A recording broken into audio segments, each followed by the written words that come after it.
Abigail, a mulher inesquecível.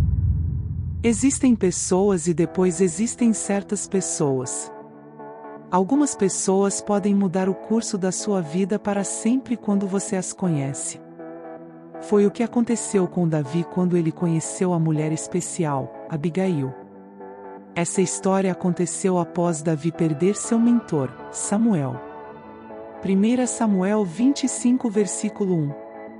Agora, Samuel morreu, e todo Israel se reuniu e pranteou por ele, e o sepultaram em sua casa, em Ramá.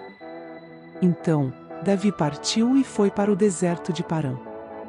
1 Samuel capítulo 25 versículo 2 a 3.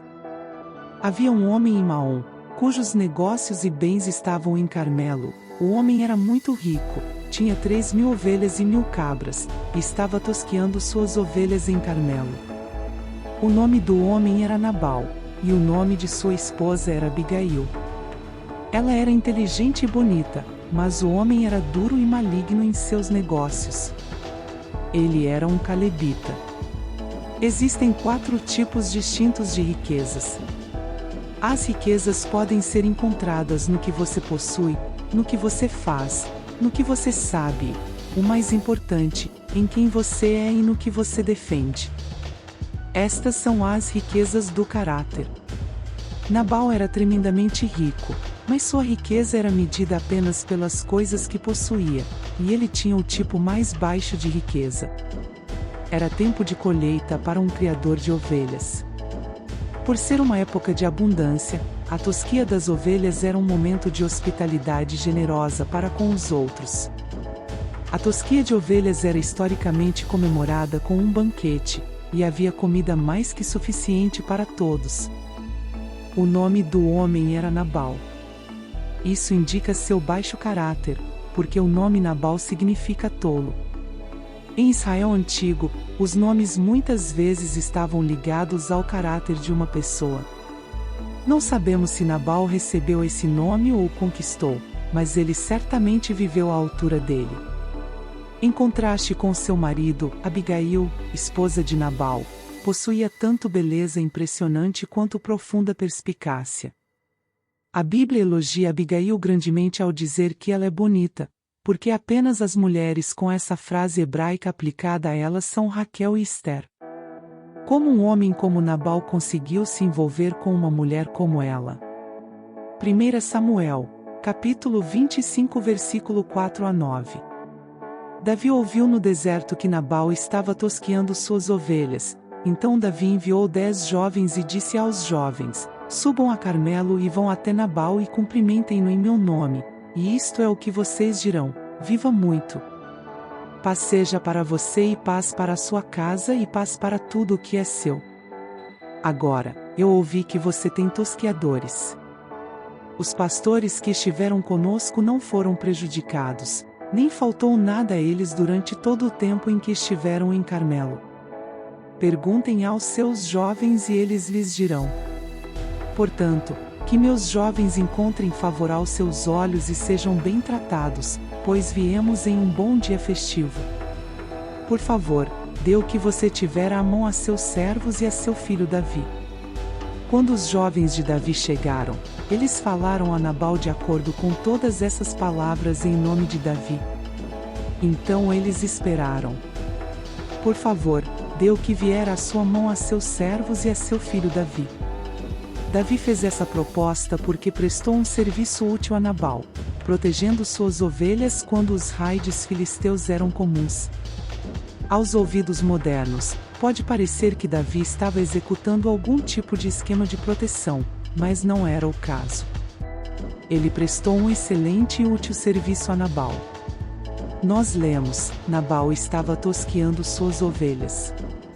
Isso indica que Davi esperou até o momento apropriado para pedir o pagamento pelos serviços que prestou. Davi protegeu os pastores e as ovelhas de Nabal por um longo tempo, mas não esperava compensação até que Nabal mesmo ganhasse dinheiro na colheita da tosquia das ovelhas. Nós lemos: Davi enviou 10 jovens. Isso demonstra que Davi fez o pedido cortesmente. Ele o fez através de mensageiros para que Nabal não ficasse assustado com a notícia. Ele enviou seus emissários com a saudação: "Paz seja para você", que estava cheia de amor e generosidade, para que Nabal não desse por medo ou intimidação.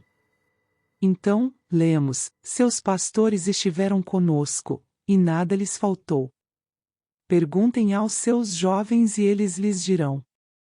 Isso demonstra que Davi fez o pedido apropriadamente, levando tempo e mostrando paciência ao fornecer a Nabal um recibo detalhado dos serviços oferecidos.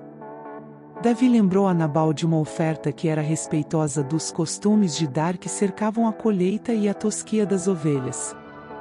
Então, lemos: "Por favor, dê o que vier à sua mão." Davi não insistiu que Nabal fizesse uma contribuição específica para ele, nem estabeleceu um preço.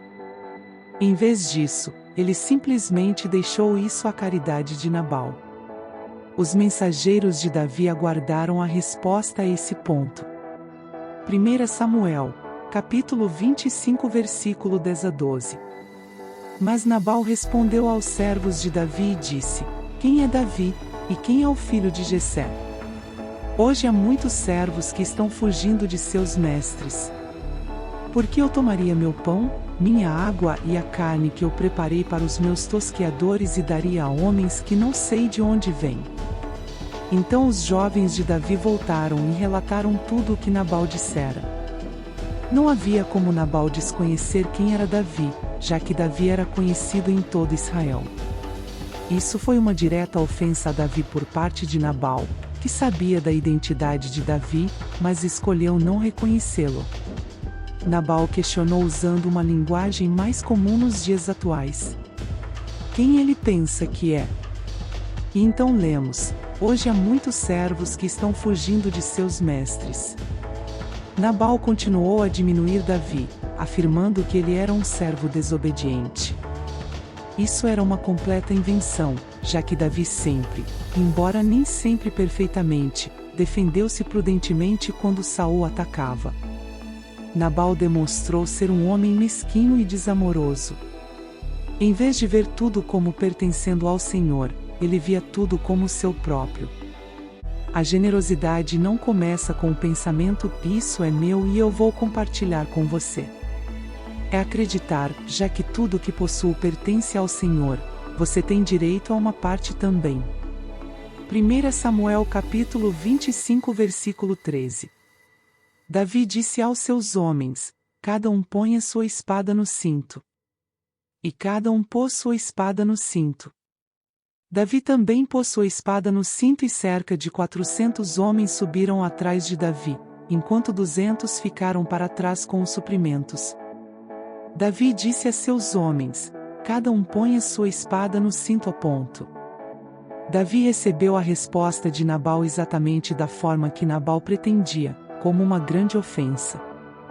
Davi era um guerreiro forte e poderoso, o que deixava claro que Nabal não estava lidando com um covarde ou um insignificante. Se estivéssemos falando nos termos contemporâneos, Davi diria para seus guerreiros se prepararem, se armarem, pois ele estava pronto para lutar. Não foi um momento elevado para Davi, e ele não respondeu como o Senhor gostaria que ele respondesse a uma ofensa ou até mesmo a um ataque. Deus gostaria que respondêssemos às ofensas com amor e bondade, retribuindo o mal com o bem.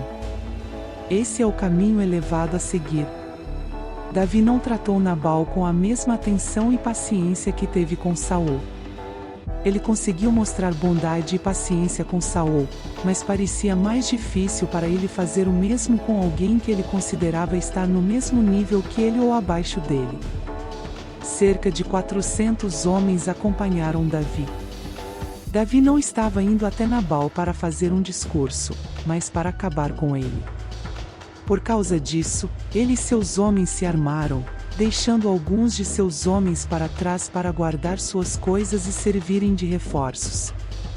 1 Samuel capítulo 25, versículos 14 a 17.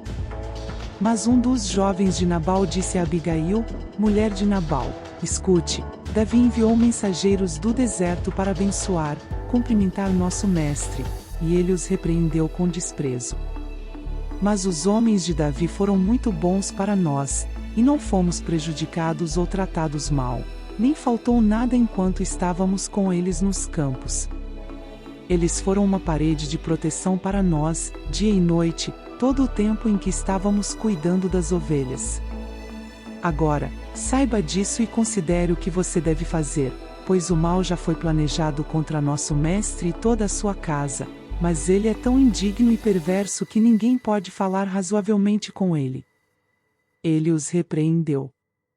Um dos servos que viu a resposta de Nabal aos homens de Davi conta à esposa de Nabal, Abigail, que Nabal repreendeu os homens de Davi, e por extensão, Davi. Repreendeu significa tratar com linguagem ofensiva. O aviso estava claro para os empregados de Nabal lerem. Eles estavam confiantes de que Davi não toleraria tal insulto sem lutar. Eles pediram que Abigail tomasse alguma ação, não apenas por eles, mas também em prol da casa. Ele é tão vil que ninguém pode falar com ele razoavelmente. Isso esclarece porque eles não apelaram imediatamente a Nabal. O livro de Provérbios ainda não havia sido escrito, mas eles ainda conheciam a verdade de Provérbios capítulo 17 versículo 12. É melhor encontrar uma ursa roubada de seus filhotes do que um tolo em sua estultícia. Assim, eles fizeram esse apelo de vida ou morte a Abigail. 1 Samuel, capítulo 25 versículos 18 a 20. Então Abigail se apressou e pegou 200 pães, 2 odres de vinho, 5 ovelhas já preparadas para assar, 5 medidas de grãos torrados, 100 cachos de passas e 200 bolos de figos, e os carregou em jumentos. E disse a seus jovens: vão na frente de mim, estou seguindo vocês. Mas ela não contou nada a seu marido Nabal. Quando ela estava andando em seu jumento e descendo pela parte escondida da montanha, eis que de repente Davi e seus homens vinham descendo em sua direção, e ela se encontrou com eles. Lemos: Abigail se apressou. Era uma mulher sábia e perspicaz, consciente de que o tempo era crucial e que algo precisava ser feito o mais rápido possível. Ela, portanto, fez as preparações necessárias. Abigail fez o que Nabal deveria ter feito, mas não fez. Abigail agiu rapidamente para resolver a situação e compensar as ofensas de Nabal a Davi. O fato de Abigail conseguir reunir uma quantidade tão grande de comida em tão pouco tempo demonstra a riqueza de Nabal. Se já havia tanta comida disponível, a resposta cruel de Nabal a Davi era ainda mais decepcionante. Quando Abigail se aproximou de Davi e seus homens, ela desmontou rapidamente do jumento e se prostrou diante de Davi, inclinando-se com o rosto em direção ao chão em sinal de respeito. Abigail apresentou seu caso de maneira humilde e respeitosa, demonstrando sabedoria e tato. Ela não se colocou em uma posição superior, mas como uma serva humilde de Davi. Abigail assumiu a responsabilidade pelas ações de seu marido e pediu perdão por suas ofensas a Davi. Ela pediu a Davi para não levar em conta as palavras de Nabal e para não buscar vingança com as próprias mãos. Em vez disso, ela pediu que confiasse na justiça de Deus para lidar com a situação. A forma como Abigail conduziu sua argumentação foi notável. Ela enfatizou a importância do futuro de Davi, sua chamada divina para governar Israel e a promessa de Deus para sua vida. Ela comparou Davi a uma joia valiosa, segura nas mãos do Senhor, e seus inimigos como pedras que seriam lançadas para longe de uma funda. As palavras sábias de Abigail tocaram o coração de Davi. Ele reconheceu que o Senhor havia enviado Abigail para impedi-lo de tomar uma decisão precipitada e vingativa. Davi elogiou a sabedoria de Abigail e aceitou o presente que ela havia trazido. Após a morte de Nabal, Davi enviou uma proposta a Abigail, propondo casamento com ela. Abigail prontamente aceitou e se tornou esposa de Davi. Essa união demonstrou que Deus abençoou e aprovou a atitude de Abigail, e ela foi recompensada por sua sabedoria e humildade. No entanto, é importante reconhecer que a história de Abigail também apresenta algumas questões complexas sobre casamento e poligamia na cultura da época. Embora Davi tenha se casado com Abigail e também com outras mulheres, isso não deve ser visto como um endosso divino à poligamia. O casamento de Davi com várias mulheres trouxe conflitos e dificuldades mais tarde em sua vida. Em conclusão, a história de Abigail é um exemplo notável de sabedoria, humildade e discernimento. Ela usou suas palavras e ações para evitar uma tragédia, apelando à justiça e bondade de Deus. Abigail mostrou coragem ao agir em uma situação difícil, e suas ações foram recompensadas. Sua história é uma inspiração para todos nós, mostrando que a sabedoria e a gentileza podem ter um poderoso impacto nas situações em que nos encontramos.